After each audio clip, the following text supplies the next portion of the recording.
வணக்கம். திரையரங்கம். சோட்டா மும்பை இது ஒரு மலையாள திரைப்படம்.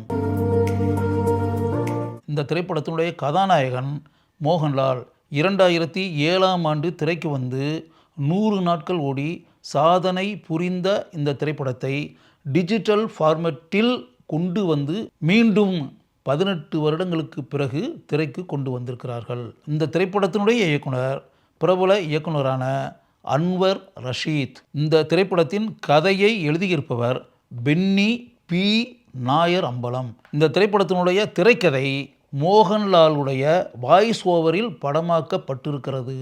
இந்த கதை கொச்சியில் நடைபெறக்கூடிய கதை.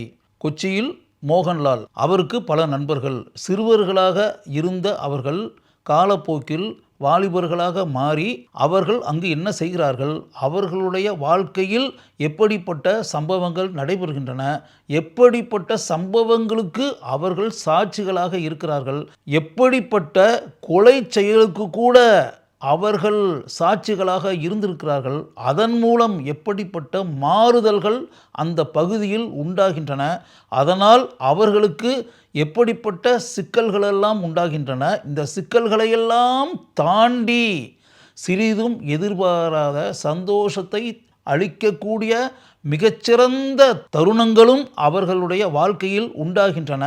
அதன் மூலம் எப்படி சந்தோஷத்துடன் அவர்கள் அனைவரும் தங்களுடைய வாழ்க்கையை அங்கு நடத்துகிறார்கள் என்பதுதான் இந்த திரைப்படத்தினுடைய கதை.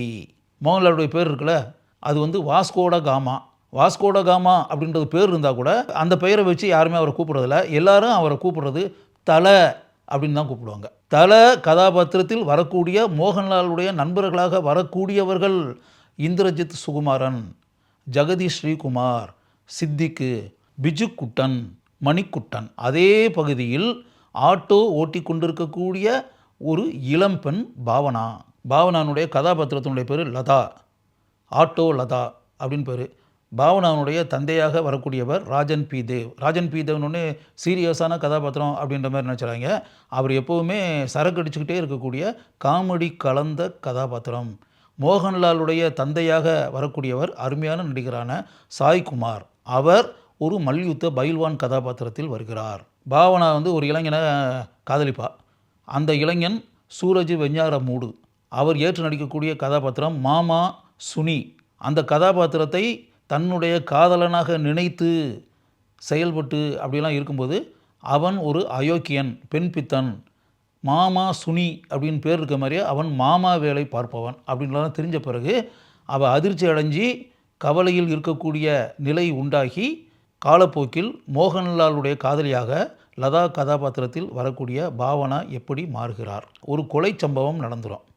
அந்த கொலையை செய்தவர் காவல்துறையில் பணியாற்றக்கூடிய லஞ்சம் ஊழலில் திளைத்திருக்கக்கூடிய கலாபவன் மணி.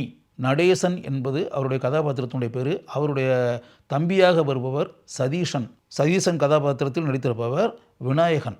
இவங்க 2 பேரும் சேர்ந்து ஒரு கொலையை செய்து, அந்த கொலை செய்யப்பட்ட மனிதர் யார் என்றால் அவரும் காவல்துறையில் பணியாற்றி இருக்கக்கூடிய உயர் அதிகாரி விஜயராகவன் அந்த கதாபாத்திரத்தில் நடித்திருக்கிறார். அவர் ஏற்று நடித்திருக்கக்கூடிய கதாபாத்திரம் சர்க்கிள் இன்ஸ்பெக்டர் மோகன்தாஸ். இந்த சம்பவத்திற்கு சாட்சியாக இருந்தவர்கள் இந்த இளைஞர்கள் பட்டாளம்.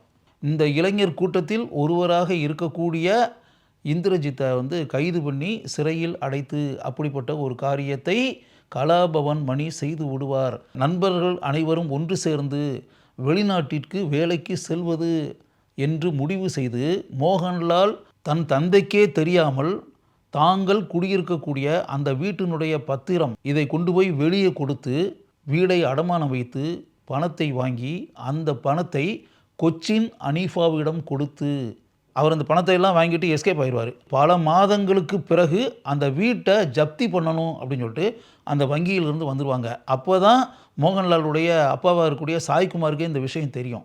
அவரும் மோகன்லாலுடைய சகோதரிகள் இருவர் இவங்களோட வீட்டை விட்டு வெளியே போய் ஒரு இடத்தில் வாழ்வது அப்படின்ற ஒரு சுச்சுவேஷன் வந்துடும். பணத்தை ஆட்டையை போட்டு சென்ற கொச்சின் அனீஃபா திரும்பி வருவார். திரும்பி அவரே சொல்லுவார், என்னை யாருன்னு தெரியுதா, உங்கள்கிட்ட பணத்தெல்லாம் அடிச்சுட்டு போனேன்ல, நான் தான் அது அப்படின்ற மாதிரி சொல்லி அவங்க எல்லாரும் சேர்ந்து இவரை தாக்கி அப்படின்ற முடிவுக்கு இவர் அதெல்லாம் வேண்டாம், நீங்கள் எனக்கு என்ன பணம் கொடுத்தீங்களோ அதை விட 4 மடங்கு நான் பணம் தர்றேன் அப்படின்னு சொல்லிட்டு பல லட்சங்களை அவர் கொடுத்து வீடு அடமானம் போகாமல் மீட்டு அப்படின்ற ஒரு காரியம் நடந்துடும்.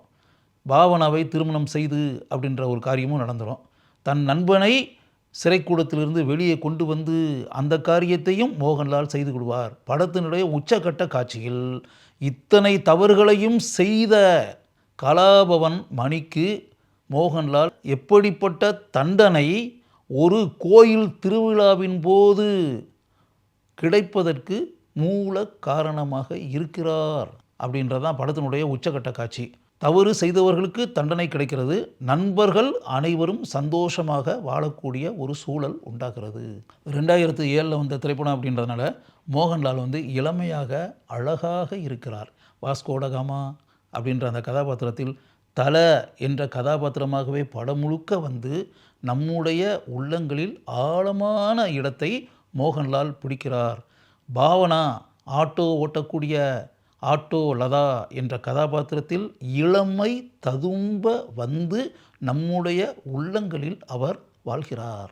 கலாபவன் மணி சர்க்கிள் இன்ஸ்பெக்டர் நடேசனாகவே வாழ்ந்திருக்கிறார்.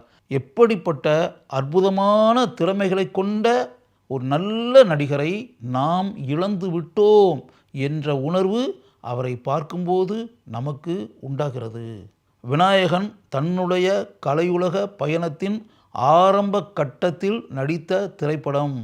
ரஜினிகாந்துடன் அவர் ஜெயிலர் திரைப்படத்தில் எந்த அளவிற்கு நடிப்பில் ஆட்சி செய்திருந்தார் என்பதை பார்க்கும்போது விநாயகன் எந்த அளவிற்கு தன்னுடைய வாழ்க்கையில் முன்னேறி வந்திருக்கிறார் என்பதை நம்மால் உணர முடிகிறது. மோகன்லாலுடைய நண்பர் சந்திரப்பன் கதாபாத்திரத்தில் நடித்திருக்கக்கூடிய சித்திக் தன்னுடைய காமெடி கலந்த நடிப்பால் படத்தை கலகலப்பாக கொண்டு செல்வதற்கு உதவுகிறார். ராஜன் பி தேவ் நடித்திருக்கக்கூடிய பாம்பு சாக்கோச்சன் என்ற அந்த கதாபாத்திரத்தை நம்மால் மறக்கவே முடியாது. சீரியஸான பல கதாபாத்திரங்களில் நாம் பார்த்திருக்கக்கூடிய ராஜன் பி தேவ் காமெடி கலந்த கதாபாத்திரத்திலும் இந்த அளவிற்கு ஆழமான முத்திரையை பதிப்பாரா என்பதை நினைக்கும்போது அவர் மீது நமக்கு வியப்புதான் உண்டாகிறது.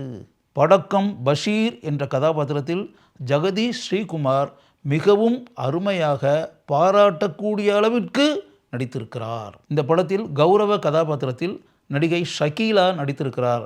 ஷகீலா வரக்கூடிய அந்த காட்சியில் ஷகீலாவின் ரசிகன் என்று தன்னை அறிமுகப்படுத்தி கொண்டு வாஸ்கோடகாமா கதாபாத்திரத்தில் வரக்கூடிய மோகன்லால் நடித்திருக்கிறார் என்பது எவ்வளவு பெரிய விஷயம். இது மோகன்லாலுடைய பெருந்தன்மையை காட்டுகிறது.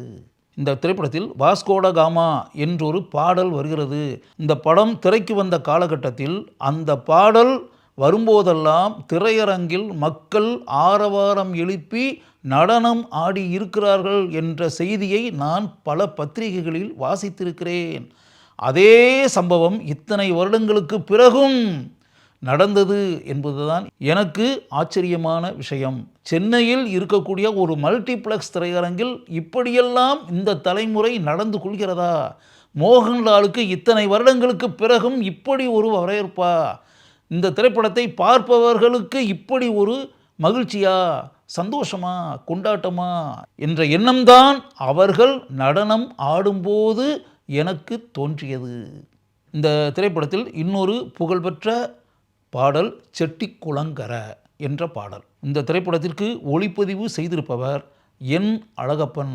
மோகன்லால் நடித்த பல திரைப்படங்களுக்கு ஒளிப்பதிவு செய்திருக்கக்கூடிய இந்த அழகப்பன் தமிழை தாய்மொழியாக கொண்டவர். மலையாள திரைப்பட உலகத்தில் மிகவும் பிஸியான ஒளிப்பதிவாளர்களில் ஒருவராக அழகப்பன் இருக்கிறார் என்பதே நாம் ஒவ்வொருவரும் பெருமைப்பட்டு கொள்ள வேண்டிய ஒரு மிகப்பெரிய விஷயம். இத்தனை ஆண்டுகளுக்கு பிறகு டிஜிட்டல் ஃபார்மேட்டில் திரைக்கு வந்திருக்கக்கூடிய இந்த திரைப்படத்தை பார்க்கும்போது நமக்கு இந்த கால ஓட்டம் அப்படின்றது இருக்கு இல்லையா, அது சிறிது கூட தோன்றவே இல்லை. இத்தனை ஆண்டுகளுக்கு பிறகும் சோட்டா மும்பை என்ற இந்த திரைப்படத்தை முழுமையாக கைதட்டி ரசித்து பார்க்க முடிகிறது என்றால் அதுதான் இந்த திரைப்படத்தினுடைய மகத்துவம், அதுதான் மோகன்லாலுடைய மேஜிக்.